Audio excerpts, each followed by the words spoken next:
ورحمۃ اللہ وبرکاتہ. الحمد للہ وحدہ. اعوذ باللہ من الشیطان الرجیم. بسم اللہ الرحمن الرحیم.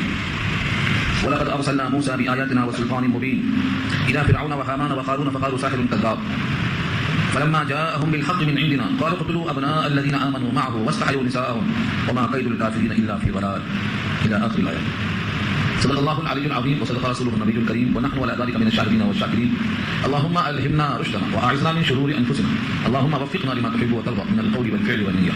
رب اشرح لي صدري ويسر لي أمري واحلل عقدة من لساني يفقهوا قولي. آمين يا رب العالمين. محترم حضرات، معزز سامعین، محترم خواتین، ماؤں اور بہنوں، میرے بھائیوں، پیارے بچوں، تلاوت کی ہوئی آیتیں سورہ مومن 24واں پارہ آیت نمبر 23 سے لے کر 46 تک کل 23 آیتیں آج کا موضوع ہیں. ان 23 آیتوں میں مرد مومن کا کلام اللہ نے نقل فرمایا ہے. کتنا عزم ہے اور کتنا اس کے پاؤں میں استقلال ہوتا ہے اور مومن کتنا جواں مرد ہوتا ہے، اس کلام میں آپ محسوس کریں گے. اصل میں یہ واقعہ سنانے کی وجہ کیا ہے؟ اوپر کی آیت میں بتایا گیا تھا کیا لوگ زمین میں چلے پھرے نہیں کہ لوگوں کا انجام دیکھتے؟ جو بڑے طاقتور تھے ان کا کیا انجام ہوا؟ جب ان کا یہ انجام ہوا تو مکے والوں کا بھی انکار ایسا ہی رنگ لائے گا. اب اس کے نمونے میں اللہ تعالیٰ نے بہت سے نبیوں کا تذکرہ فرمایا. سب سے پہلے حضرت موسیٰ کا کہ فرعون کے پاس گئے، کیا واقعہ پیش آیا، نتیجہ کیسا نکلا، اس واقعے کو اس ڈھنگ سے پیش کیا جا رہا ہے. وَلَقَدْ أَرْسَلْنَا مُوسَىٰ، اور البتہ تحقیق ہم نے بھیجا موسیٰ کو بِآیَاتِنَا، ہماری آیتوں کے ساتھ. آیت سے مراد نشانی، لاٹھی، یہ بیضا. ہاتھ ان کا بھی گریبان میں ڈال کے نکالتے تو چمکتا تھا، لکڑی جہاں ڈالتے وہ سانپ بن جاتی. یہ تو ساتھ ساتھ تھے، ہاتھ اور ہاتھ کی لاٹھی، یہ دو تو ساتھ تھے، بقیہ اور معجزات تھے اللہ نے دے کے بھیجا. وَسُلْطَانٍ مُّبِينٍ، اور کھلی ہوئی دلیل. سلطان کے معنی آتے ہیں دلیل کے، اور مبین اس کی صفت ہے ظاہر، بالکل آپ کو سمجھ آتی ہے کہ ان کی لاٹھی ابھی لاٹھی نہیں اور بن گئی، واضح ہے. ہاتھ گریبان میں گیا تو ہاتھ تھا اور نکلا تو چمکدار ہو گیا، یہ سمجھ میں آ رہا. تو یہ کھلی ہوئی دلیل تھی. آیات سے مراد احکامات ہیں اور سلطان سے مراد معجزات ہیں. ان دونوں کو ذکر اللہ نے بھیجا. الی فرعون وہامان وقارون، تین نام لیا اللہ نے، حامان اور فرعون اور قارون، تین نام لیا. تینوں کے پاس اللہ نے بھیجا. تینوں کون ہے؟ یہ ہے تو آدمی، انسان. فرعون سرکش ہے، اپنے آپ کو کہلاتا ہے میں تمہارا رب اعلیٰ ہوں، یہ فرعون. اور حامان یہ فرعون کا وزیر ہے. وزیر اگر بیوقوف ہے تو بیوقوفی کی رائے دیتا ہے. ابھی اس کی رائے آگے چل کے آنے والی ہے، سمجھیں گے آپ کیسا ہے. اور ہاں قارون یہ پیسے والا ہے، مالدار ہے، لیکن حضرت موسیٰ کی بغاوت کر گیا. یہ فرعون کے خاندان کا نہیں ہے، یہ تو موسیٰ ہی کے خاندان کا ہے. اور ایک قول کے مطابق موسیٰ کا چچیرا بھائی ہے، اتزاد بھائی ہے حضرت موسیٰ کا. تو یہ فرعونی نہیں ہے، یہ قبطی ہے. قبطی اور فرعونی ایک ہی ہے. بنی اسرائیل کہتے ہیں موسیٰ کے ساتھ والوں کو، موسیٰ کی نسل کو، اور قبطی فرعون کی نسل کو کہا جاتا ہے. تو قارون تو بنی اسرائیل میں سے ہے، پھر بھی اس نے کیوں انکار کر دیا؟ کیونکہ مال کو خرچ کرنے کا حکم پسند نہیں آیا. اس کا ذکر سورہ قصص پارہ 20 میں آ چکا ہے. میں نے اپنی محنت سے کمایا ہے، انما اوتیتہ علی علم، میں نے خرچ کرنے والا. تو ان تینوں کے پاس اللہ کا پیغام پہنچا. فرعون کے پاس کیا پیغام تھا کہ اللہ ایک ہے، اس کو تسلیم کر لو. اور حامان کے پاس کیا پہنچا کہ تم بھی اس نقلی خدا کی عبادت مت کرو، اصلی خدا کو مان لو. اور قارون کو حکم کیا دیا گیا؟ تمہارے پاس جو کچھ ہے وہ اللہ کا دیا ہوا، اللہ کے پاس لگا لو. تینوں نے کیا جواب دیا؟ فقالوا ساحر کذاب. فقالوا، ان سب نے مل کر غیر زبان کیا کہا؟ ساحر جادوگر، کذاب جھوٹا. یہ دونوں لفظ اچھی طرح سمجھ لو. ساحر جادوگر. جادوگر کیوں کہا؟ کیونکہ آدمی لاٹھی ہاتھ میں ہے، پھینکا تو صاف بن گئی، دل پکڑا تو پھر لاٹھی بن گئی. بڑا ایسا ہو سکتا ہے کیا؟ ایسا کچھ کام اگر کسی کے سامنے پیش کیا جائے تو کہیں گے جادو سے ایسا کر رہا. جادو کہتے ہیں اسباب اور علت، یعنی ریزن سمجھ میں نہ آئے لیکن اس کا اثر سمجھ میں آئے اور نظر آئے تو جادو کہتے ہیں. یوں ہاتھ مارا اور کہتے کو ہاتھ میں کھجور آ گئی، ہاتھ میں کھجور دکھائی دیتی ہے لیکن آئی کیسے یہ سمجھ میں نہیں آ رہا. ابھی لاٹھی تھی، سانپ بن گئی. سانپ بننا لاٹھی بننا نظر آتا لیکن یہ سانپ لاٹھی بنتا کیسے یہ سبب سمجھ میں نہیں آیا. تو جس کا سبب نظر نہ آئے لیکن اس کی وجہ سمجھ میں جب نہیں آتی تو لوگ جادو کہہ دیتے ہیں. اس طرح سے جادو کا. اور کذاب جو کہا جھوٹے ہیں، اپنے آپ کو اللہ کا بھیجا ہوا کہتے ہیں. اللہ کے پاس کیسے گئے؟ اللہ ان کے پاس کیسے آیا؟ دونوں کی ملاقات کیسے ہو گئی؟ یہ بات سمجھ میں نہیں آتی ہے. اس واسطے سمجھ میں جو بات نہیں آتی ہے ایسا کہنے والے لوگ کہتے ہیں جھوٹا، جو بول رہا ہے. یہ سمجھ میں آتا ہے کہ میری سمجھ خراب ہے، میں ہو سکتا ہے غلطی پر ہوں، نہیں، اسے سمجھ خراب ہے، جھوٹا کا. ظاہر کذاب، یہاں جو لفظ ظاہر کذاب کا حضرت موسیٰ کے لیے ہے بیان، یہی دونوں لفظ سورہ صاد پارہ 23 میں کفار قریش نے حضور کے لیے کہا ہے وَعَجِبُوا أَن جَاءَهُم مُنذِرٌ مِّنْهُمْ وَقَالَ الْكَافِرُونَ هَٰذَا سَاحِرٌ كَذَّابٌ. وہاں ساحر اور کذاب کہا نبی کو، وہاں اس واسطے کہا قرآن کریم کا اثر کی بنا پر ان کو جادوگر کہا، ساحر کہا. اور دعوائے نبوت میں ان کو کذاب کہا، نجی زندگی میں کذاب نہیں کہا. تو جو سید الانبیاء کو ساحر کذاب کہا گیا وہی یہاں ساحر کذاب موسیٰ کے واسطے کہا گیا. اب سنو اللہ تعالیٰ کی طرف سے نبیوں کا دل کتنا بڑا ہوتا ہے اور وہ کیسے اس ظالمانہ اتہام اور تہمتوں کو کیسے گوارا کرتے ہیں، کیسے برداشت کرتے ہیں، اس کا جواب کیسا ٹھوس دیتے ہیں. کفار قریش نے جس طرح ستایا تھا نبی صلی اللہ علیہ وسلم کو، یہ بہت مشابہ ہے جس طرح موسیٰ کو ستایا تھا قبطیوں نے، فرعونیوں نے، مشابہ تھا. اسی واسطے مکی والوں کو سنانے کے لیے بڑا واقعہ چلا. 2 بار قتل کا حکم دیا فرعون نے، یاد ہے 2 بار. ایک بار موسیٰ کی پیدائش کے پہلے کہ موسیٰ پیدا نہ ہونے پائیں، اللہ نے پیدا کر دیا اور پیدا کرنے کے بعد ان کو کشتی میں ڈال دیا، صندوق میں ڈال کے باہر دیا، وہ قصہ سورہ قصص میں آ چکا. اور ایک بار حضرت موسیٰ پیدا ہو گئے، اب ان کے فالوورز زیادہ ہو گئے، ان کے معجزات کو دیکھ کر لوگ ان کی طرف ہاں میں گئی. اور خطرہ پیدا ہوا کہ موسیٰ کی جماعت بڑھ جائے گی، حکومت ہماری سرک جائے گی. پھر ایک بار قتل کرنے کا حکم دے دیا. اب اس قتل پر عمل ہوا یا نہیں ہوا. حضرت مولانا اشرف علی تھانوی نور اللہ مرقدہ لکھتے ہیں کہ کسی صحیح روایت سے نظر نہیں آیا کہ قتل کرنے کا حکم مولانا نافذ ہوا. حکم تو دیا, دیکھو یہاں الفاظ موجود ہیں. اور یہ حکم کب ہوا؟ حضرت موسیٰ سامنے ہیں, فیس ٹو فیس بات ہو رہی ہے, اب قتل کا حکم دے رہا ہے. کیا کہا؟ فلما جاءهم بالحق من عندنا, بس جب آیا ان کے پاس حق ہمارے پاس سے, یہ موسیٰ کے ذریعے سے ہمارا پیغام پہنچا. قالوا, تو انہوں نے کیا کہا؟ اقتلوا ابناء الذين آمنوا معه, جتنے لوگ موسیٰ کے ساتھ ہیں ایمان والے, ان تمام کی اولاد میں جو بیٹے ہیں نرینہ اولاد, ان کو قتل کر دو. دیکھا آپ نے, جو موسیٰ علیہ السلام کے ساتھ ایمان والے ہیں ان کے بیٹوں کو قتل کر دو. تو ظاہر ہے کہ موسیٰ موجود ہے, شباب ہے, تو ایک بات تو قتل کا حکم دیا, پیدا ہی نہیں ہوئے تھے, جس کا ذکر سورہ قصص میں آ چکا ہے. اب دوسرا قتل کا حکم دیا, ہاں اس پر عمل ہوا تھا, لاکھوں بچے مارے گئے تھے, لیکن اس دفعہ قتل کرنے پر حکم تو نہیں ہوا, نافذ نہیں کر سکے, حکم دیا ڈرانے کے بعد. حالانکہ پہلی بار بھی قتل کرنے کا حکم دینے کے بعد بھی موسیٰ کی پیدائش کو نہیں روک سکا, اب دوبارہ بھی حکم دے کر کے کچھ نہیں کر سکتا, ڈرانے کے واسطے. فلما جاءهم بالحق من عندنا, بس جب آیا ان کے پاس ہمارے پاس سے, قالوا, تو کہا لوگوں نے, اقتلوا ابناء الذين آمنوا معه, قتل کر ڈالو بیٹوں کو ان کے جو ایمان لائے ان کے ساتھ. یہ بطور مشورہ کے لوگوں نے کہا. واستحيوا نساءهم, اور زندہ رکھو ان کی عورتوں کو. کیوں؟ گھر میں برتن کون دھوئے گا, جھاڑو کون مارے گا, گھر کے سارے کپڑے کون دھوئے گا, ان سارے کاموں کے لیے ماما گیری کے واسطے ان کی عورتوں کو زندہ رکھو, یہ حکم دیا. یہ بعض مشیروں کا فیصلہ تھا, اسی واسطے فرعون نے اس عمل کا فیصلہ نہیں کیا. اللہ فرماتے ہیں وما کید الکافرین الا فی ضلال, قید کے معنی داؤں اور تدبیر, نہیں ہے کافروں کی تدبیر مگر کھلی ہوئی گمراہی. الا فی ضلال, ضلال کے معنی گمراہی, گمراہی میں ان کی تدبیر محض بیکار ہے, محض بے اثر ہے, ان کی تدبیروں سے کام رکنے والا نہیں ہے. وقال فرعون, اور فرعون نے کہا, ذرونی, مجھے چھوڑو تو صحیح, اقتل موسیٰ, میں قتل کر دوں موسیٰ کو. کس نے ہاتھ پکڑ رکھا تھا؟ یہ ہے طریقہ لڑنے والوں کا, اپنا پلہ بھاری دکھانے کے لیے کہتے ہیں اچکتے ہوئے, چھوڑو میں اس کو مارتا ہوں. ارے بھائی تم نے پکڑا نہیں, کسی نے اس کو روکا نہیں, اب تک مار دیا ہوتا نا, کس سے کہا مار دیتا ہوں میں. یہ اسے اچک کے جو بولتے ہیں نا, یہ مارنے والے نہیں ہوتے, مارنے والا پہلے مار دیتا, بعد میں بولتا. بعد میں جو گرستا ہے وہ گرستا نہیں کرتا, تو یہ وہی انداز کا ہے, روک جمانے کے واسطے بولتا ہے, چھوڑو مجھے, میں اس کو مار ڈالتا ہوں. اقتل موسیٰ, ضروری اقتل موسیٰ, کا چھوڑ دو مجھ کو کہ موسیٰ کو میں قتل کر ڈالوں. وَلَدُ رَبَّهُ, اور چاہیے کہ پکارتا رہے اپنے رب کو, اس کا رب کو آسانوں میں ہے, میں اس کے سامنے ہوں. وَلَدُ رَبَّهُ, اور پکارتا رہے اپنے رب کو, میں اسے قتل کر دیتا ہوں. انی اخاف, مجھے اندیشہ ہے, انی اخاف, مجھے خوف ہے. کون کہہ رہا ہے؟ فرعون. ان یبدل دینکم, یہ شخص تمہارا دین بدل ڈالے گا. دیکھو دین صحیح کرنے آیا ہے, اس پر کیا الزام ہے؟ دین بدل ڈالے گا. سن رہے ہیں, فرعون کو یہ اندیشہ ہے, فرعون اپنے کو سجدہ کرواتا ہے, اللہ کے خلاف بغاوت کرتا ہے, اور یہ کہتا ہے مجھے اندیشہ ہے کہ یہ شخص تمہارا دین بدل ڈالے گا. جو رسول ہے, جو نبی ہے, جو صاحب تورات ہے, جو دین سدھارنے آیا ہے, اس پہ الزام کیا ہے؟ دین کو بگاڑ دے گا. یہ تماچا ہے ان لوگوں کے واسطے جو قرآن سننے پر اور قرآن سنانے پر یہ کہتے ہیں کہ قرآن سننے مت جاؤ, تمہارا دین بگاڑ دے گا. یہ فرعون ہے بالکل. یہاں دیکھ لو الفاظ, جو قرآن کریم کے ذریعے سے ہدایت طلب نہیں کرتا ہے, اللہ کے رسول نے فرمایا ومن طلب الہدی بغیرہ اضلہ اللہ, حضور کا ارشاد ہے, جو قرآن کے بغیر ہدایت چاہے گا اسے اللہ گمراہ کر دیں گے. اور آج کہا جاتا ہے قرآن سننے والوں کو, قرآن سنانے والوں کو کہ ان کا عقیدہ صحیح نہیں ہے, یہ گمراہ کرنے والے. یہ وہی لہجہ ہے جو فرعون میں یہاں موجود ہے. کیا کہا فرعون نے؟ انی اخاف, مجھے اندیشہ ہے, ان یبدل دینکم, کہ تمہارا دین بدل ڈالے گا. اور یا دوسرا پوائنٹ کیا ہے؟ ان یظہر فی الارض الفساد, ظاہر کر دے گا زمین میں فساد کو. زمین میں فساد کا مطلب کیا ہوگا؟ شورش, ہنگامہ, فتنہ کھڑا ہو جائے گا. فتنہ کھڑا کرنے والے ہی کہتے ہیں کہ فتنہ یہ کھڑا کر دے گا, جو اصلاح کرنے والا. پہلے بارے میں سن چکے ہیں, فساد کرنے والے کیا بولتے تھے؟ فساد کرنے والوں کو اللہ نے کہا یہ خود فسادی ہیں مگر سمجھتے نہیں ہیں. الا انہم هم المفسدون ولکن لا يشعرون, شعور نہیں ہے کہ فسادی کون ہے. اللہ کی زمین پر اللہ کی کتاب کے ذریعے اللہ کا قانون نافذ کرنا یہ فساد نہیں ہے. اللہ کی زمین پر اللہ کی کتاب کا بائیکاٹ کرنا یہ فساد ہے, یہ فساد ہے. تو موسیٰ پر دو الزام لگایا, ایک دین کو تبدیلی کا اور ایک زمین میں فساد کا. دین میں تبدیلی اور زمین میں فساد, یعنی ایک میں دنیا خراب, ایک میں آخرت تباہ. دو الزام لگایا, تمہاری دین دنیا دونوں تباہ کر دے گا, مجھے خطرہ ہے. یہ فرعون کہتا ہے موسیٰ کے بارے میں. وقال موسیٰ, موسیٰ علیہ السلام نے کہا انی عذت, میں تو پناہ مانگتا, میں تو پناہ مانگ لیا ہوں بربی, اپنے پروردگار سے. اور کیا کہا؟ وربکم, اور تمہارے پروردگار سے. مجھے پناہ مل گئی, وہ میرا عقیدہ نہیں ہے, تمہارا بھی وہی رب ہے, تم مانو یا نہ مانو. یہ ہے دعوت کا تذریعہ. فرعون کہتا تھا میں رب ہوں, اور موسیٰ نے کیا کہا؟ میرا رب تمہارا بھی رب ہے, تم رب نہیں ہو, تمہارا بھی رب ہے. دعوت کا لہجہ یہ توحید کو پیش کیا. فرمایا انی عذت بربی وربکم, میں تو پناہ مانگ چکا ہوں, پناہ مانگ لیتا ہوں کس سے؟ جو میرا رب ہے اور تمہارا بھی رب. من کل متکبر, ہر متکبر سے, تکبر کرنے والا, اللہ کے مقابل بڑا بننے والا, اللہ کے رسول کے مقابل بڑا بننے والا, اللہ کی کتاب کے مقابل بڑا بننے والا, اللہ کے احکام کے مطابق نہیں چلنا بلکہ بڑا سمجھنے اپنے آپ کو, ایسے متکبر کے شر سے میں تو اللہ کی پناہ مانگ چکا ہوں. لا یؤمن بیوم الحساب, ایسا متکبر جو یوم الحساب پر ایمان نہیں رکھتا. لا یؤمن بیوم الحساب, حساب کے دن کو تو مانتا ہی نہیں ہے. ایسے متکبر اور سرکش اور جاہل سے میں اللہ کی پناہ مانگتا ہوں. حضرت موسیٰ نے اللہ کی پناہ مانگ لی. اور ایک شخص تھا جو موسیٰ کا ہمدرد تھا, کیونکہ اندر اندر اس کے دل میں ایمان تھا. یہ فرعون کے خاندان کا تھا, فرعون کے قریب تھا. اور بعض کہتے ہیں یہ فرعون کا اتنا قریبی تھا کہ اسی کے نسل کے قریب تھا, اوپر کی شاخ جا کے داداؤں میں مل جاتی تھی, اتنا قریب تھا. یہ مرد مومن ہے, اس کا نام اللہ نے رکھا ہے مرد مومن. اور اسی کے قول کو اجاگر کرنے کے لیے سورۃ کا نام کیا ہے؟ سورہ مومن. وہ یہاں بول پڑتا ہے وقال رجل مومن, اور کہا ایک مرد مومن نے کہا.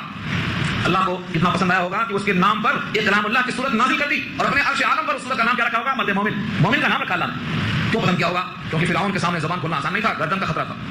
سب سے بڑا جہاد ہے جابر اور ظالم بادشاہ کے سامنے حق بات بولنا, سب سے بڑا جہاد ہے. ادعو الجہاد کلمۃ حق عند سلطان جائر, کسی ظالم بادشاہ کے سامنے حق پیش کرنا یہ بہت بڑا جہاد ہے. جان کو ہتھیلی پہ رکھ کے تلوار کا استقبال کرنا کا خطرہ ہے. پھر بولتا ہے وقال رجل مؤمن من آل فرعون, من آل فرعون کا لفظ ہے, اس سے ملتا ہے کہ اس کے خاندان کا یہ فرض ہے. اور جب گھر کا بھیجی ہوتا ہے تو لنگا رہتا ہے، سب اس کو پول معلوم ہوتا ہے، گھر کا بھیجی لنگا رہا ہے، خاندان کا آدمی سب جانتا ہے اس کی کیا کمزوریاں ہیں، اس کی دکھ تیرت کہاں ہے، اس کی نفس کہاں دبا سکتے ہیں، سب معلوم ہے۔ وقال رجل مؤمن من آل فرعون يكتم ایمانہ، کہا ایک مرد مومن نے فرعون کے خاندان والوں میں سے یکتم ایمانہ، جو چھپا رہا تھا اپنے ایمان کو، یکتم کے معنی چھپانا، کیوں چھپا رہا تھا؟ کیونکہ ماحول سازگار نہیں تھا۔ مکے میں نبی صلی اللہ علیہ وسلم کے ساتھیوں نے بھی ایمان کو چھپایا تھا، دھیرے دھیرے دھیرے طاقت پیدا ہوئی، یہاں بھی چھپایا اس نے، ماحول سازگار بھی نہیں ہوا۔ یکتم ایمانہ، اپنے ایمان کو چھپاتا، اس کو واضح نہیں کیا کہ موسیٰ کے قتل کی بات آ گئی ہے، اب تو مجھے کچھ کرنا ہے، بول پڑا کہ کون صاحب تھے، ان کا نام کیا تھا؟ یہ مفسرین نے لکھا ہے یا تو حزقیل تھے اور یا ان کا نام شمعان لکھا، بعد میں حبیب نجار کا ہے مگر وہ صحیح نہیں ہے، حبیب نجار کا واقعہ سن چکے ہیں سورہ یاسین میں، تو یہاں تو یہ قول صحیح ہے، یا تو حزقیل یا تو شمعان۔ یہی وہی شخص ہے جو اس سے پہلے حضرت موسیٰ سے کہا تھا مصر کو چھوڑ دو اور یہاں سے نکل جاؤ، تمہارے اوپر قتل کا الزام ہے، کہیں تم کو بادشاہ قتل نہ کروا دے۔ حضرت موسیٰ یہاں سے نکل گئے تھے اور مدین چلے گئے، 10 سال کے بعد واپس آ رہے ہیں، تو یہ واقعہ شروع ہو رہا ہے، تو کس کا مطلب ہے کہ نکل جاؤ۔ وجاء رجل من اقصى المدينة يسعى، دوڑتا ہوا شہر کے پاس ایک آدمی آ کے بولتا ہے موسیٰ یہاں سے نکلو، تمہارے قتل کا فیصلہ ہو چکا تھا۔ یہ کون تھا؟ یہی شمعان تھا یا یہی حزقیل جس کا نام یہاں پر مرد مومن۔ نبی صلی اللہ علیہ وسلم نے ارشاد فرمایا ہے کہ صدیق چند ہوئے ہیں دنیا میں، ہاں صدیق نام تو ہوتے ہیں بہتوں کے، لیکن اپنے صفات کے اعتبار سے، اپنے ایمانی قوت و استقلال کے اعتبار سے صدیق چند ہوئے ہیں۔ حضور نے صرف 3 نام بتایا، کہا تو ضرور کہ چند ہوتے ہیں، یعنی کہا صرف 3 ہوئے ہیں، چند ہوتے ہیں، لیکن 3 کا نام بتایا، ان میں سے ایک نام ہے یہی حزقیل کا، جس کو نام نے بتایا حضور نے، بلکہ یہ کہا جو مرد مومن ہے یہ ہے اصل میں صدیق جو موسیٰ کی تصدیق کر رہا ہے جان پر کھیل کر۔ اور ایک صدیق اور ہیں جس کا واقعہ آ چکا ہے سورہ یاسین میں، حبیب نجار، اور تیسرے صدیق ہیں صدیق اکبر، فرمایا کہ صدیق اکبر ابو بکر صدیق ہیں، ان تینوں میں افضل ہیں، بلکہ انبیاء کے بعد جتنے زمین پر انسان گزرے ہیں یا گزریں گے ان میں سب سے افضل ابو بکر صدیق، تو 3 کا نام لیا، یہ صدیق ہیں تصدیق کرنے والے، تو تصدیق کرنا ہر حال میں ڈٹنا کوئی آسان کام نہیں ہے۔ اب یہاں سے پورا واقعہ سنو، اس شخص نے کیا کہا، بڑی بہترین تقریر کیا ہے، ایک طویل آیت میں تقریر ہے، اتقتلون رجلا ان یقول ربی اللہ، کیا تم لوگ قتل کرنا چاہتے ہو ایک ایسے مرد کو جو کہتا ہے کہ میرا رب اللہ ہے؟ صرف اس جرم پر، صرف اتنی بات تم کر رہے ہو کہ تم قتل کر دو گے، وہ یہ کہتا ہے کہ میرا رب اللہ ہے، اس میں ڈرنے کی کون سی بات ہے اور قتل کے لائق کون سا عمل ہے؟ وقد جاءکم، اور تحقیق تمہارے پاس آیا نہیں، لایا ہے، بالبینات، جا مانے آیا اور صرف با آ جائے تو لایا، جاءکم بالبینات، بینات سے پہلے جو با ہے یہ جا کے ساتھ جڑتی ہے، تمہارے کیا ہوتا ہے لانا، تو صرف ربی اللہ کہتا نہیں ہے، اس پر بینات دلائل بہت بہترین قسم کے مطلب پیش کر رہا ہے، اور کہتا میں اللہ کو بھیجا ہوا ہوں، بالبینات من ربکم، رب کی طرف سے بینات لے کر آیا ہے۔ اب 2 حال سے خالی نہیں، منطق دیکھو، یا تو یہ سچا ہوگا یا تو یہ جھوٹا ہوگا، دل میں یقین ہے کہ یہ سچا ہے، لیکن انداز بیان ایسا ہے کہ مخاطب یہ نہ سمجھے کہ طرفداری کرتا ہے، بلکہ حقیقت کے مطابق گفتگو کرتے ہوئے ساتھ چلتا ہے، بات اپنی کہنا ہے، لیکن مخاطب کو اندیشہ نہ ہو کہ ان کا حمایتی ہے، بلکہ ایسا لب و لہجہ ہو کہ حقیقت کے مطابق بات چل رہی ہے۔ کیا کہتے ہیں؟ 2 راستہ ہے، یا تو وہ شخص سچا ہوگا یا تو وہ شخص جھوٹا ہوگا، دو راستہ ہے نا، دیکھو کیا کہا، وَإِن يَكُ كَاذِبًا فَعَلَيْهِ كَذِبُهُ وَإِن يَكُ كَاذِبًا، اگر وہ شخص جھوٹا ہے فَعَلَيْهِ كَذِبُهُ، تو اس کے جھوٹ کا وبال اسی پر پڑے گا، کیوں؟ اللہ نہیں چھوڑنے والے ہیں، کوئی بندہ ان پر جھوٹا الزام لگائے کہ میں ان کا بھیجا ہوا ہوں تو اللہ چھوڑ دیتے اس کو، مدرسے کا مدعو اگر جان لے کہ میرے مدرسے کا چندہ فلاں صاحب کر رہے ہیں اور میں نے بھیجا ہوں اس کو، چھوڑ دیتے مدرسے صاحب اس کو نہیں چھوڑتے، تو اللہ تعالیٰ ایسے شخص کو نہیں چھوڑیں گے۔ اگر اللہ کی طرف انتصاب کرتا ہے کہ میں اللہ کا بھیجا ہوا ہوں اور حقیقت میں نہیں بھیجا ہوا، جھوٹا ہے تو اس جھوٹ کا وبال اس پر پڑے گا، یعنی خود تباہ ہو جائے گا، تو اگر خود تباہ ہو جائے گا تو آپ کو ماننے کی ضرورت ہے، انتظار کرو۔ وَإِن يَكُ صَادِقًا وَإِن يَكُ صَادِقًا، دوسرا پہلو ہے، اور اگر وہ سچا ہے اور سچے کو تم جھٹلا رہے ہو، اگر وہ سچا ہے اور سچے کو تم قتل کر رہے ہو، اگر وہ سچا ہے اور تم اس کی توہین کر رہے ہو، تو پھر سن لو دوسرے دھمکی بھی ہے کہ تم پورے ہلاک ہو جاؤ گے، تم پر خدا کا عذاب آئے گا۔ وہ فرمایا یصیبکم بعض الذی یعدکم، پہنچے گا تم میں سے بعض جو وہ تم سے وعدہ کرتا ہے، یعدکم وعدہ کرتا ہے کہ تم پر اللہ کا عذاب آئے گا، اگر وہ سچا ہے تم نے قتل کر دیا تم پر اللہ کا عذاب آئے گا، تو دونوں صورتوں میں خرابی، اگر وہ جھوٹا ہے تو اس کو ماننے کی ضرورت نہیں، خدا ہلاک ہو جائے گا، تم اپنے ہاتھوں میں کرنا چاہتے ہو، اور اگر وہ سچا ہے تو اس کے وعدے کے مطابق تم پر عذاب آئے گا اور قتل کر دو گے تو بدلتے اور آئے گا، اگر جھٹلانے پر عذاب آنے کا دھمکی ہو رہی ہے تو قتل پھر ضرور عذاب آئے گا، ہمارا قتل کرنا بہتر نہیں، ثابت کر دیا اسے۔ ان اللہ لا یہدی من هو مسرف کذاب، بے شک اللہ ہدایت نہیں دیتے اس شخص کو جو کہ ہو حد سے گزر جانے والا، بہت جھوٹ بولنے والا۔ اگر یہ اتنا بڑا جھوٹا ہے کہ اللہ پر منسوب کرتا ہے کہ میں بھیجا ہوا ہوں، تو ایسے جھوٹے کو اللہ ہدایت نہیں دیتے، اس کو انجام تک پہنچا دیتے ہیں۔ اب فرعون نے اس تقریر کو رد کرنے کے لیے اپنی بات شروع کیا، کیونکہ محفل چل رہی ہے اور محفل میں سوال جواب ہوتا ہے، یا قومی، اے میری قوم کے لوگوں، لکم الملک اليوم، ابھی تقریر اسی کی ہے، مرد مومن کی ہے، فرعون ابھی آگے کہے گا، فرعون کے الفاظ آگے آئیں گے، فرعون نے جو بات کہی ہے وہ ابھی شروع نہیں ہوئی ہے، یہاں سے کیا کہا، یا قوم لکم الملک اليوم ظاہرین فی الارض، اے میری قوم کے لوگوں تمہارے لیے آج بادشاہت ہے، تمہارے زمین میں حاکم ہو، تم جو چاہے فیصلہ کر لو، سلطنت تمہارے ہاتھ میں، وزارت تمہارے ہاتھ میں، لکم الملک اليوم، آج تمہارے پاس بادشاہت ہے، ظاہرین فی الارض، زمین میں غلبہ ہے، ڈومینیشن ہے، فمن ینصرنا من باس اللہ ان جانا، پھر کون کرے گا ہماری مدد اللہ کے عذاب سے اگر ہمارے پاس آ پڑے۔ آج تو تمہاری بادشاہت ہے، جو چاہے فیصلہ کر لو، نبی کے قتل کرنے کا یا نبی کے چھوڑنے کا، لیکن کل جو عذاب آئے گا اس قتل کی پاداش میں تو ہمارا نصرت کرنے والا کون ہوگا؟ یہ گویا دھمکی ہے، ڈرانا ہے، پہلے ترغیب ہوئی پھر ترہیب۔ قال فرعون نے کہا ما اریکم الا ما ارى، نہیں سجاتا ہوں میں تم کو وہی مگر جو مجھ کو سجھا ہے، مجھ کو جو سمجھ میں آ رہا ہے وہی بول رہا ہوں، ماں کے معنی نہیں، اور ما اریکم میں تم کو نہیں دکھاتا ہوں، نہیں سجھاتا ہوں، نہیں سمجھاتا ہوں، الا ما ارى مگر وہی جو میں دیکھ رہا ہوں، جو خود میں سمجھ میں آ رہا ہے میں پیش کر رہا ہوں۔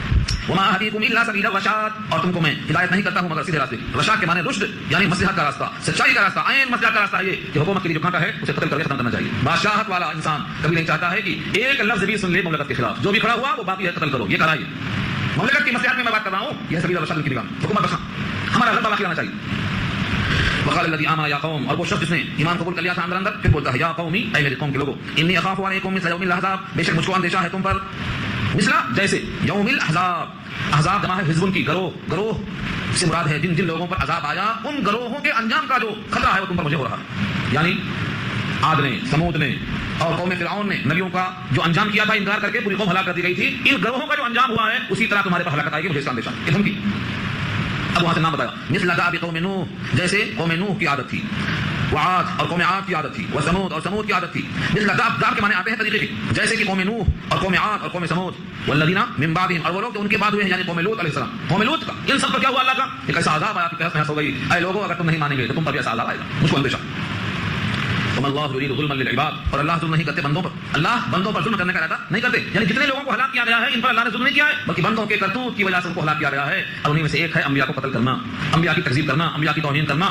تو تم بھی جب وہی حرکت کریں گے تو تم پر بھی عذاب ایسا آ سکتا ہے. یہ دھمکی ہے. پہلے کیا تھا؟ ترغیب تھی. اب کیا ہے؟ تخویف ہے. خوف دلا رہے ہیں. صادق لوگوں پر عذاب آیا تم پر آ سکتا ہے.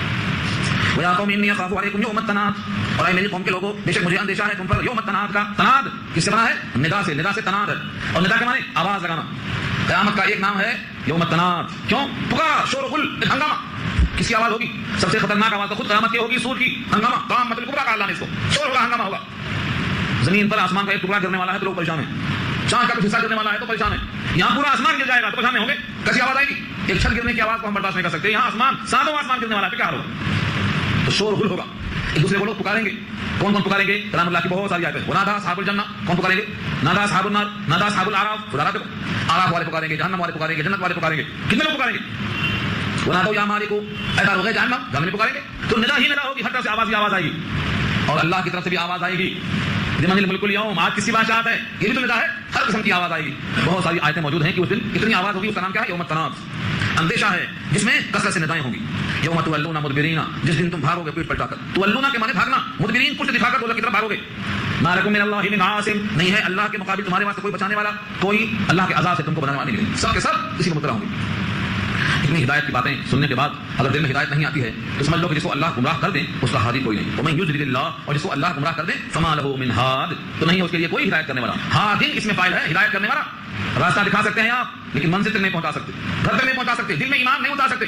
یعنی گھوڑے کو پانی تک لا سکتے لیکن پانی گھوڑے کے منہ میں نہیں ڈال سکتے. یہ بولنا چاہ رہے ہیں. جس کو اللہ نہ پلائے اسے کوئی شراب نہیں کر سکتا. ایمان ایک چاشنی ہے، یقین ہے. اللہ نہ دے تو بندہ نہیں دے سکتا. اب یہاں سے ایک نبی کا تذکرہ ضمن اور کیا ہے، حضرت یوسف کا. اور یہ کہا جب یوسف کو اللہ تعالیٰ نے بھیجا تو انہوں نے ان کی بات کو نہیں مانا. جب ان کا انتقال ہو گیا تو کہنے لگے اب اللہ کو رسول نہیں بھیجے گا. یہ اشارہ تھی نا، اب اللہ کو رسول نہیں بھیجے گا. کیوں؟ کیونکہ اللہ کہیں گے کہ جب اس رسول کی بات نہیں مانا تو دوسرا بھیجیں گے، اس کی بات بھی نہیں مانیں گے. جب نہیں مانیں گے تو بھیج کے فائدہ کیا ہے؟ یہ ہے ان کی اشارت. دیکھو اللہ فرماتے ہیں کہ یہ حال کیا ان لوگوں نے، یوسف کے ساتھ انجام ہوا. وَلَقَدْ جَاءَكُمْ يُوسُفُ مِن قَبْلُ بِالْبَيِّنَاتِ، اور تحقیق آئے تمہارے پاس یوسف علیہ السلام اس سے پہلے بالبینات، دلائل کے ساتھ آئے. فما زلتم فی شک، فما زلتم فی شک، فی شک واضح ہے شک میں. اور فما زلتم کیا ہے؟ ما زالہ کے معنی ہمیشہ کہتے ہیں. ما زالہ معنی اس کا زوال نہ ہو، لا یزال سے کہتے ہیں. تو ما زلتم تم ہمیشہ شک میں رہے، مما جاءکم بہ، اس چیز کے بارے میں جو یوسف ہمارے پاس لائے. یوسف کے پیغام میں تم شک میں رہے، کبھی تم نے یقین نہیں کیا. حتی اذا ہلک، یہاں تک کہ جب ان کی وفات ہو گئی، موت آ گئی ان کو، کیونکہ ہر ایک کو مرنا ہے. لفظ ہلاکت کو ہلاکا مانے ماتا چلے گئے دنیا سے. قلتم، تو تم نے خوش ہو کر کیا کہا تھا؟ اللہ نے سن لیا تھا. یوسف کے زمانے کے لوگوں کی بات اللہ نقل کرتے ہیں مکے والوں کے لیے اور ہمارے لیے. کیا کہا تھا لوگوں نے؟ لن یبعث اللہ من بعدہ رسولا، ہرگز اللہ ان کے بعد کوئی رسول نہیں بھیجیں گے. اللہ نہیں بھیجیں گے آئندہ کی خبر تمہیں کیسے ہو گئی؟ اللہ نہیں بھیجیں گے آئندہ، یہ تمہیں کیسے خبر ہو گئی؟ ایمان میں شرارت تھی کہ ایک کو بھیج کر دیکھ لیا کہ لوگ نہیں مانتے ہیں، دوسرے کو بھی نہیں مانیں گے، لہٰذا اب کوئی رسول نہیں آئے گا، اللہ ہرگز نہیں بھیجیں گے، یہ فیصلہ کر لیا. کذالک یضل اللہ، دیکھا آپ نے ایسے اللہ گمراہ کرتے ہیں. یہ گمراہی کا طریقہ. ایک مثال دیا جو اوپر کہا گیا تھا کہ اللہ جس کو گمراہ کرتے ہیں اس کا ہادی کوئی نہیں. اس کی مثال ہے کہ یوسف کی ہلاکت پر لوگوں نے ایسا کہا اور ایسا کہنا، یہ گمراہی ہے اللہ کی طرف سے اور یہ ہدایت نہیں پا سکتے. اس کا جواب بڑھا چکا ہے. جب اللہ ہی گمراہ کرتے ہیں تو بندے کا قصور کیا ہے؟ اللہ کسی بندے کو یوں ہی گمراہ نہیں کرتے، اس کی وجہ ہوتی ہے گناہ کرتے کرتے، نافرمانی کرتے کرتے، بار بار خدا کا حکم توڑتے توڑتے نکما ہو جاتا ہے، لاکھا ہو جاتا ہے انسان. جیسے چھری بار بار پڑ جاتی ہے، زنگ لگتے لگتے زنگ آلود ہو گئی، اب کٹنے کے لائق نہیں رہی. تو یہ جواب ہے، ایک مثال ہے کہ جب اللہ کے گمراہ کرتے ہیں تو ایسا گناہ کی باتیں کرتا ہے، تو بھٹکی بھٹکی باتیں کرنا اور باقی باتیں کرنا اور حقیقت کے خلاف بولتے رہنا بغیر دلیل کے، یہ گمراہی ہے جس کو اللہ تعالیٰ نے گمراہ کہا. یہاں پر کذالک یضل اللہ من هو مسرف مرتاب، اسی طرح اللہ گمراہ کرتے ہیں ہر وہ شخص کو جو بہت زیادہ ہو شک کرنے والا، شبہات میں گرفتار رہنے والا. مرتاب ارتیاب کے معنی شک، جو بہت زیادہ شک میں مبتلا ہوتا ہو. شکی آدمی کا کوئی علاج نہیں. اب اس شکی اور حد سے بڑھ جانے والا شک کیسا ہوتا ہے؟ ایک مثال سنو. الذین یجادلون فی آیات اللہ, جو لوگ بحث کرتے ہیں, یجادلون بحث کرتے ہیں, مجادلہ کرتے ہیں, فی آیات اللہ, اللہ کی آیتوں میں, بغیر سلطان, بغیر کسی دلیل کے, بغیر کسی حجت کے, قد بحثی کرتے ہیں. اتاہم, جو ان کے پاس آیتیں آئیں, کبر مقتا عند اللہ, بہت ناگوار ہے, بہت ناقابل, بہت زیادہ نفرت کے قابل ہے اللہ کے پاس, وعند الذین آمنوا, اور ایمان والوں کے پاس. یعنی اللہ کی آیتوں میں بحث کرنا, اللہ کی آیتوں میں جھگڑا نکالنا, یہ اللہ کو بھی پسند نہیں اور ایمان والوں کو بھی پسند نہیں, دونوں چیزیں ناگوار ہیں. کذالک یتبع اللہ, اس طرح سے اللہ کھپا لگاتا ہے. تب آیت ہو کہ میں مہر لگا دینا, یتبع اللہ, اللہ مہر لگا دیتے ہیں, علی کل قلب متکبر جبار, ہر ایسے دل پر جو متکبر کا دل ہو, جو جبار کا دل ہو. جبار جابر سے بنا ہے, بہت زیادہ ظلم کرنے والا, اور متکبر غرور کرنے والا. تھپا کہاں لگاتے؟ پیر پہ, ناک پہ لگاتے نہیں, دل پہ لگاتے. دل کہاں ہوتا ہے؟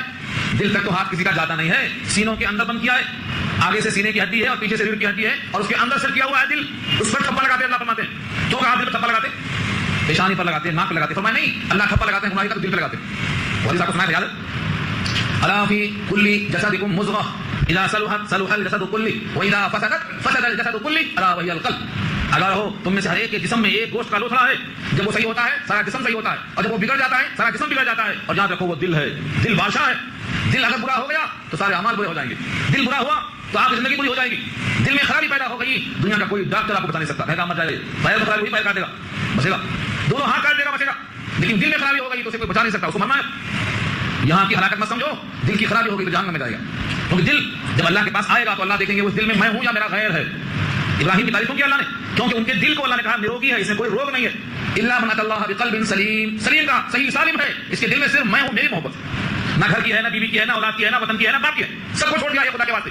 اس بندے ابراہیم کو اللہ نے کیا کہا؟ قلب سلیم لے کر آیا ہے, دل نروگی لے کے آیا ہے, اس کے دل میں تو صرف میں ہوں. اس لیے اللہ فرماتے ہیں یہ میرا خلیل ہے. کیوں؟ یہ آگ میں کود گیا میرے لیے, بیوی کو چھوڑ دیا میرے لیے, بچے کو ذبح کر دیا میرے لیے, وطن کو چھوڑ دیا میرے لیے, باپ کو سلام کر کے نکل گیا میرے لیے.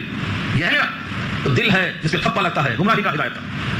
اللہ فرماتے ہیں کذالک یتبع اللہ, اسی طرح اللہ مہر لگا دیتے ہیں علی کل قلب متکبر جبار, ہر ایسے دل پر جو دل کسی سرکش کا ہو, کسی جابر کا ہو. یہ سب باتیں سنا کر اللہ مثال دیتے ہیں. جب ہم مہر لگاتے ہیں تو آدمی کیسی باتیں کرتا ہے. مثال دیکھو, رب کریم نے آپ کے لیے کیا کیا نازل کر دیا ہے, لیکن لوگوں کی عمریں گزر جا رہی ہیں, پڑھنے کا موقع نہیں ملا, سمجھنے کا موقع نہیں ملا. یہ بھی اللہ کی توفیق ہوتی تو موقع ملتا. اللہ نے مثال دے کے فرمایا, فرعون نے کہا تھا اپنے حامان وزیر سے, میاں ایک ایسا محل تیار کر جو آسمان تک پہنچ جائے, میں چڑھ کے دیکھنا چاہتا ہوں یہ موسیٰ کا رب آخر ہے بھی کہاں ہے. میرا تو گمان یہ ہے کہ جھوٹ بولا ہے, سچ نہیں ہے. میں رب کو دیکھنا چاہتا ہوں, چھانک کے دیکھوں گا ہے کہ نہیں ہے. سنا آپ نے مسئلہ, یہ بادشاہ کا مسئلہ ہے. اب وزیر نے عمل کر لیا ہے تو کیسا وزیر ہوگا؟ ہاں, وزیر چنی, شہریار چنی, کیسا وزیر ہوگا یہ؟ ایسا وزیر ہوگا تو کیسا وزیر ہوگا؟ بادشاہ ایسا, وزیر ایسا. یہ کس کا نتیجہ ہے؟ دل پہ تھپا لگانے کا نتیجہ ہے. دنیا کا بیوقوف سے بیوقوف انسان کہتا ہے کہ بڑی سے بڑی بلڈنگ بنائیں گے تو اس کی بنیاد جتنا نیچے ہے اتنا ہی اوپر کی بلڈنگ کا لوڈ سنبھال سکتی ہے. اگر نیچے بیس کمزور پڑ گیا, چلا گیا بناتے ہوئے, تو ایک لمٹ پر اس کا بیلنس نیچے آ جائے گا. سب جانتے ہیں نہ کوئی انجینئر کی ضرورت ہے, نہ کسی دماغی ٹیسٹ کی ضرورت ہے. لیکن دیکھو یہ اپنے آپ کو خدا کرانے والا کیا مشورہ دے رہا ہے, ایک بلڈنگ بناؤ, وہ آسمان تک جائے گی, میں اس پر چڑھ کر خدا کو دیکھوں گا. اللہ اکبر. جب عقل ماری جاتی ہے تو ایسے ماری جاتی ہے. دیکھو اللہ فرماتے ہیں وقال فرعون یا حامان, اور کہا فرعون نے کہ اے حامان, ابن لی سرحن, بنا میرے لیے ایک بلند عمارت. سرحن بہترین قسم کا قطب مینار. یہ سرحن کا لفظ وہی ہے جو ملکہ بلقیس کے لیے سلیمان نے بنایا تھا. ہاں, جس کا ذکر انشاءاللہ سورہ نمل میں آئے گا. آجا گھر میں پانی دیکھا تو فرش ہے پانی کا, اسے سمجھا کہ پانی میں پجامہ بھیگ جائے گا, پجامہ اٹھا رہی ہے, معلوم ہوا کہ یہ فرش پانی کا نہیں ہے بلکہ یہ چمکتا ہوا پتھر ہے, پانی لگتا ہے اس میں, پانی ہے نہیں. تو وہاں سے کیا ہے؟ سرحن ہے. ایسا محل تیار کرو. کہاں تک جائے؟ لعلی ابلغ الاسباب, شاید کہ میں پہنچ جاؤں راستوں تک. کس کے راستے تک؟ اسباب السماوات, آسمانوں کے راستے تک. آسمانوں تک, اسباب جمع ہے سبب کی, راستوں تک پہنچ جاؤں, یعنی آسمانوں تک پہنچ جاؤں. کیا کریں گے پہنچ کر؟ فاطلع, میں جھانکوں گا, اوپر جا کے دیکھوں گا کدھر ہے. الہ موسیٰ, موسیٰ کے الہ کی طرف, موسیٰ کے معبود کی طرف, جس کا بھیجا ہوا قاصد ہے یہ. میں اس کو دیکھوں گا کہ ہے کہاں, اس کا وجود کہاں ہے. اول تو عمارت اتنی اونچی نہیں, دوسرے اس آنکھوں میں دم کہاں ہے. موسیٰ بے ہوش ہو گئے, تم کدھر. جس ذات کو دیکھنے کے لیے موسیٰ نے اصرار کیا, جو اصل قاصد ہیں, ان کے اصرار کے باوجود اللہ نے کہا لن ترانی, تم مجھے کہاں دیکھ سکتے ہو. وہ بھلا نور ہے جو آنکھوں سے نظر تو آئے گا لیکن ان آنکھوں سے نہیں نظر آئے گا, وہاں کی آنکھیں لگنا اس کے لیے. تو جب موسیٰ بے ہوش ہو گئے تجلی دیکھ کر, تو فرعون کے بس کی بات ہے, کہاں دیکھ سکتا ہے یہ؟ جھانکتا ہوں. فاطلع الہ موسیٰ, میں جھانک کر دیکھنا چاہتا ہوں موسیٰ کے معبود کی طرف. وإنی لأظنہ کاذبا, اور بے شک میں تو گمان کرتا ہوں کہ وہ تو جھوٹا آدمی ہے, جھوٹا ہے. وإنی لأظنہ کاذبا, جھوٹا خیال کرتا ہوں ان کو. وكذلك زين لفرعون سوء عمله, اور اسی طرح سے آراستہ مزین ڈیکوریٹ کر دیا گیا تھا فرعون کے لیے اس کا برا عمل. سوء عمله, اس کے عمل کی برائی کو ایسا خوبصورت کر دیا گیا تھا کہ اس کا آدر دے بیٹھا. بعض کہتے ہیں تعمیر نہیں ہوئی اور بعض کہتے ہیں ہوئی تھی, دھام سے گر گئی. ہر بڑی بلڈنگ گرتی ہے. ہاں, امریکہ کی بلڈنگ گری جب تو کسی بات کی جاتی, وہ جتنی اونچی ہے اتنا جلدی گرتی ہے. اللہ نے آواز کر دیا کہ گری, اور اس کی عقل میں دیکھو کہ اس کے برے عمل کو اللہ نے کیسا کر دیا کہ برا عمل اچھا لگ رہا. وصدا عن السبیل, اور روک دیا گیا راستے سے. کون سا راستہ؟ موسیٰ کا راستہ, توریت کا راستہ, اور اللہ کی جنت کا راستہ. سدا, روک دیا گیا. کیسے روکا گیا؟ دماغ کا اسٹوڈ ہلا کر دیا اللہ نے. حق کو باطل سمجھ رہا ہے، باطل کو حق سمجھ رہا ہے، صد عن السبیل، سبیل سے مراد سبیل الجنہ، روک دیا. وما کید فرعون الا فی تباب، اور نہیں تھی تدبیر فرعون کی مگر تباہی میں، صرف تباہی. بلڈنگ بنے گی سب گر کے مریں گے، موسیٰ کے مقابل میں آئیں گے، پھر دریا میں غرق ہوں گے. مگر یہ بات اس کو سمجھ میں نہیں آئی. جب پانی حلق میں چلا گیا تب کہتا ہے سمجھ میں آ گئی، اب میں ایمان لاتا ہوں. اللہ نے کہا الان، اب لایا، اب تک نہیں سمجھ میں آیا تھا، اب تیرا موقع ختم، تیرا وقت ہو گیا. سو یونس پارہ 11 میں یہ بات آ چکی ہے، اب سمجھ میں آیا، اب دروازہ بند ہو گیا. الان وقت آتی تھا قبل وکنت من المرسلین، تھا تک، اور اب پانی جب گھس گیا حلق میں تب بولتا ہے میں ایمان لایا. آمنت به بنو اسرائیل. ہاں اللہ نے قبول نہیں کیا، کہا تجھے اب مرنا ہے. جسم تیرا ہم بھیجیں گے لوگوں کی عبرت کے واسطے، اور روح کو بھیجیں گے جہنم پر پیشی کے واسطے. جسم بچایا، مصر میں موجود ہے، آج تک بھی ویسے عبرت ہے، جا کر دیکھ لو. ہم نے تو دیکھا ہے. یہاں پر صاحب گئے تھے، سعید صاحب آرکیٹیکٹ بنا کے سیدھی لائے تھے وہاں سے، کہا یہ کلاس ہے، سب کو دکھایا گیا. آج تک اس کا بدن موجود ہے. لفظ بدن اللہ نے خود کہا سورہ یونس میں، الیوم ننجیک ببدنک، تیرے بدن کو ہم بچائیں گے، روح کو نہیں. اس کو تو آگ پہ سورہ آگے آ رہی ہے، جسم عبرت کے لیے، لیکن روح سزا کے لیے. وما کید فرعون الا فی تباب، اور نہیں تھی تدبیر فرعون کی مگر تباہی. وقال الذي آمن یا قوم، اب فرعون کی باتوں کو سن کر مرد مومن پھر تفسیر کرتا ہے. وقال الذي آمن، اور کہا اس شخص نے جس نے ایمان قبول کر لیا تھا، یا قوم، اے میری قوم کے لوگوں، اتبعونی، میری اتباع کر لو. اہدیکم سبیل الرشاد، میں تم کو رہنمائی کرتا ہوں، ٹھیک ٹھیک راستہ بتاتا ہوں. سبیل الرشاد، رشاد بنا ہے رشد و ہدایت سے، یعنی ایسا راستہ ہے جو منزل تک لے جاتا ہے، میں تم کو رہنمائی کرتا ہوں. یا قوم، اے میری قوم کے لوگوں، انما هذه الحیات الدنیا متاع، اس کے سوا اور کچھ نہیں، یہ دنیا کی حیات و متاع ہے. متاع کا ترجمہ کیا تھا اس سے پہلے میں؟ متاع کے معنی چند دن استعمال کر لو، اس کے بعد یا تو وہ پھینکی جائے یا تو تم پھینکے جاؤ. ہاں، پہلے آدمی چائے پی کر مٹی کا برتن پھینکتا تھا، اب چائے پی کر پلاسٹک کا برتن پھینکتا ہے. اور کبھی کبھی چائے پینے والا ہی ایسا گر جاتا ہے کہ وہ پھینکا گیا. پی کے ایسا پڑے رہتے ہیں وہ اس پینے کی بنا پر خود پھینکے ہوئے رہتے ہیں، کہیں راستوں میں، کہیں گلیوں میں، یہاں وہاں پڑے رہتے ہیں پی کے. اور کبھی کبھی ان کا وقت آ جاتا ہے، جگر خراب ہو جاتا ہے تو قبر کے گڈھے میں پھینکے جاتے ہیں، ختم ہو گئے، جگر گیا تو ختم. پیتے پیتے جگر چلا جاتا. ہمارے دوست آتے ہیں، ہاں جگر کے بل پہ ہے انسان جیتا، اگر صوفے جگر ہے کھاتا پیتا، نہیں کھایا شراب پیا، جگر خراب ہو گیا، پڑا ہوا ہے. یہ سمجھاتے ہوئے فرماتے ہیں کہ دنیا کی زندگانی کیا ہے؟ متاع ہے، استعمال کر لو، پھینک دو، متاع. وَإِنَّ الْآخِرَةَ هِيَ دَارُ الْقَرَارِ، اور بے شک آخرت کی دار قرار ہے. دار قرار کا مطلب ہمیشہ رہنے کی جگہ. نہ بڑھاپا آئے گا، نہ مریض ہوگا، نہ موت آئے گی، نہ بیزارگی آئے گی، نہ خود نکلنے کا دل چاہے گا، نہ نکالا جائے گا. وہ جگہ ہے دار القرار. یوم القیامت میں لکھا ہے اللہ تعالیٰ قیامت میں حساب کے بعد ایک اعلان کریں گے، یا اہل الجنہ خلود لا موت علیکم، اے جنت والو ہمیشہ جنت میں رہو، اب تم پر موت نہیں آئے گی. اور اے جہنم والو تم جہنم میں ہمیشہ رہو، تم پر بھی موت نہیں آئے گی. یہ اعلان سن کر جو خوشی میں تھے خوشی میں اضافہ، جو غم میں تھے غم میں اضافہ. یہ اعلان ہوگا. یہ ہے دار القرار. قرار کے معنی ہمیشہ کی جگہ، وہاں کے بعد کوئی منزل نہیں. یہاں کے بعد ایک منزل ہے قبر، اتنا نظر آتا، اور قبر کے پہلے دنیا میں ہے یہ بھی نظر آتا، اس سے پہلے ماں کے پیٹ میں تھے یہ بھی نظر آتا، اور اس سے پہلے غلوں کی شکل میں، گیہوں اور چاول کی شکل میں تھے وہ بھی نظر آتا، اور اس سے پہلے غلہ کہاں سے آیا؟ کھیت سے، وہ بھی نظر آتا. اللہ نے یہاں تک تعلق کرایا ہے، کہا آگے تم دیکھ نہیں سکتے ہو مگر ہم خبر دے رہے ہیں، سن لو. اتنے مرحلوں کو گزارنے کے بعد جس رب کریم نے ان مرحلوں میں ہمارے اوپر رحم و کرم فرمایا ہے، اس کی یہ خبر ہے کہ تیاری کر لو، کہیں افسوس کرنے کا پڑ جائے. تو دار آخرت کی اصل ہے دار قرار. اب وہاں کیسے فیصلہ ہوگا؟ من عمل سیئۃ فلا یجزا الا مثلها، جو شخص عمل کرے گا برا فلا یجزا الا مثلها، تو بدلہ نہیں دیا جائے گا مگر اسی کے مثل. جتنا برا کیا اتنا ہی فیصلہ. یہ نہیں ہے کہ جتنا جرم کیا تھا اس سے بڑھ کر ڈرنا پڑ جائے، نہیں، اتنا ہی. اور اس کے برخلاف اگر اچھا کام کیا تو ومن عمل صالحا من ذکر او انثى وهو مؤمن، اور جس نے عمل کیا صالح عورتوں میں سے اور مردوں میں سے، من ذکر مردوں میں سے، او انثى عورتوں میں سے، وهو مؤمن بشرط کہ وہ مومن ہو، فاولئک يدخلون الجنہ، بس وہ لوگ داخل ہوں گے جنت میں، يرزقون فيها، رزق دیے جائیں گے اس میں، بغیر حساب، حساب کے بغیر. حساب نہیں ہوگا جنت کے رزق میں، حساب نہیں ہوگا، بغیر حساب عطا کریں گے اللہ. یہ جنت کی شکل دیا تاکہ لوگ آج کی فکر نہ کریں، کل کی فکر کریں. یہ مرد مومن کی تقریر ہو رہی ہے. وَيَا قَوْمِ مَا لِي أَدْعُوكُمْ إِلَى النَّجَاةِ، اور اے میرے قوم کے لوگوں تمہیں کیا ہو گیا ہے؟ مالی ادعوکم، مجھے کیا ہو گیا ہے؟ میں تو تم کو دعوت دیتا ہوں نجات کی طرف. اے میرے بھائیو، اے میرے قوم کے لوگوں، یا پھر کیا بات ہے؟ ادعوکم الی النجات، میں تم کو دعوت دیتا ہوں نجات کی طرف. وتدعوننی الی النار، اور تم مجھے دعوت دیتے ہو آگ کی طرف. تدعوننی لاکفر باللہ، تم مجھے دعوت دیتے ہو تاکہ میں کفر کروں اللہ کے ساتھ. واشرک بہ ما لیس لی بہ علم، اور میں شریک کروں اس کے ساتھ ایسی ایسی چیزوں کو کہ نہیں ہے میرے لیے اس کے ساتھ کوئی علم، میں جانتا بھی نہیں. ایسی چیزوں کو تم چاہتے ہو کہ میں شریک کروں اللہ کے ساتھ. وانا ادعوکم، اور میں تم کو دعوت دیتا ہوں، پکارتا ہوں، الی العزیز الغفار، اس غالب کی طرف جو بخشش کرنے والا ہے. غفار بہت بخشش کرنے والا، عزیز بہت غلبے والا، جو زبردست ہے خطا بخشنے والا. میں چاہتا ہوں تمہاری خطائیں وہ بخش دے، تم کو دعوت دیتا ہوں. لا جرم بمانا یقینا، لا جرم بمانا یقینا، یقینی بات ہے، انما تدعوننی الیہ، تم مجھے دعوت دیتے ہو، تم مجھے بلاتے ہو، الیہ، اس کی طرف. لیس له دعوت فی الدنیا ولا فی الاخرہ، کہ نہ اس کی کوئی پکار دنیا میں ہے نہ اس کی کوئی پکار آخرت میں ہے. وان مردنا الی اللہ، اور بے شک ہمارا لوٹنا ہے اللہ کی طرف. وان المسرفین هم اصحاب النار، اور بے شک جو اسراف کرنے والے ہیں وہ سب کے سب دوزخ والے. جتنے اسراف کرنے والے ہیں نہیں بندگی میں خدا کو چھوڑ کر غیر اللہ کے آگے بڑھ جانے والے ہیں، یہ سب کے سب آگ والے، دوزخ والے. اور تم کو یہ بات سمجھ میں نہیں آ رہی ہے مگر میرے مرنے کے بعد یاد آئے گی. ہو سکتا ہے ان کو اندازہ ہو گیا ہو کہ میری تقریر سے میرا ایمان کھل گیا ہے، اب یہ لوگ مجھے ماریں گے میں تمہیں ہوگا تو سمجھانے والا کوئی نہیں رہے گا. ہو سکتا ہے میرے بعد میری یاد آئے، ہو سکتا ہے میرے بعد محفل میں میری یاد آئے. ہاں فستذکرون ان قریب یاد کرو گے. فستذکرون میں فا کے معنی تو اور سین معنی ان قریب جلدی ہی. تذکرون تمہیں یاد آئے گی کس کی؟ ما اقول لکم جو بات میں تم سے کہہ رہا ہوں یہ میری بات تمہارے دماغ میں آئے گی. تم سوچو گے کہ میں سچ کہہ رہا تھا. جب تم پر عذاب آئے گا تب معلوم ہوگا کہ ارے عذاب سے بچنے کا راستہ بند ہو چکا ہے. وہ مرد مومن نے جو کہا تھا صحیح کہا تھا. تب مجھے یاد کرو گے. ہاں یاد کرو گے تم. فتذکرون ما اقول لکم میں تم سے جو بات کر رہا ہوں تم مجھے ضرور یاد کرو گے. وافوض امری الی اللہ اور میں اپنا معاملہ سپرد کرتا ہوں اللہ کی طرف. تم مجھے قتل کرتے ہو تو یا مجھے زندہ رکھتے ہو تو مجھے تمہاری کوئی پرواہ نہیں. میں اپنے وجود کو حوالے کرتا ہوں اللہ. وافوض امری الی اللہ یہ آیت وافوض امری الی اللہ جو بندہ دل و جان سے پڑھے گا اللہ کے حوالے ہو جائے گا اور اللہ اس کو کسی کے حوالے نہیں کرے گا. وافوض امری الی اللہ کثرت سے یاد کرو. میں اپنا معاملہ اللہ کے سپرد کر دیتا ہوں. ان اللہ بصیر بالعباد بے شک اللہ بندوں کو دیکھ رہے ہیں. بصیر دیکھنے والے ہیں. بالعباد بندوں کو اللہ دیکھتے ہیں. اللہ کی طرف جو ان کا گمان تھا اللہ نے ویسا ہی کیا. اللہ فرماتے ہیں جب عذاب آیا اور سب غرق ہوئے تو یہ جو بندہ اللہ کے سپرد ہو چکا تھا ہم نے اس کو موسیٰ کے ساتھ نجات دیا پار کیا. جو غرق ہو گئے ان کے ساتھ نہیں کیا. فوقاہ اللہ تو بچایا اس کو اللہ نے. وقایہ بچانا. فوقاہ اللہ سیئات ما مکروا تو بچا لیا اللہ نے اس کو اس برائی سے جو انہوں نے مکر کیا تھا. شاید کہ انہوں نے قتل کرنے کا فیصلہ کیا تھا لیکن اللہ نے اس بندے کو ان کے قتل کرنے کے مکر سے بچا لیا. یا جو انہوں نے تکلیفیں دینا چاہا تھا اس سے اللہ نے بچا لیا. لہجہ بتاتا ہے کہ ان کا کچھ مکر تھا برائی کا ارادہ تھا اللہ نے بچا لیا. وحاق بآل فرعون سوء العذاب اور گھیر لیا آل فرعون کو برے عذاب نے گھیر لیا. کیسا گھیر لیا؟ پورے پانی میں غرق ہوئے آگ میں نکلے. لوگ سمجھتے ہیں پانی میں غرق ہوئے تو پانی میں نکلے ہوں گے. سورہ نور میں اللہ نے کہا نہیں اغرقوا وادخلوا نارا سب کے سب پانی میں گئے داخل ہوئے پانی میں غرق ہوئے پانی میں لیکن نکلے آگ میں. اب آگ کون سی ہے؟ برزخ کی آگ ہے. اگلی آیت برزخ کے عذاب پر نص قطعی.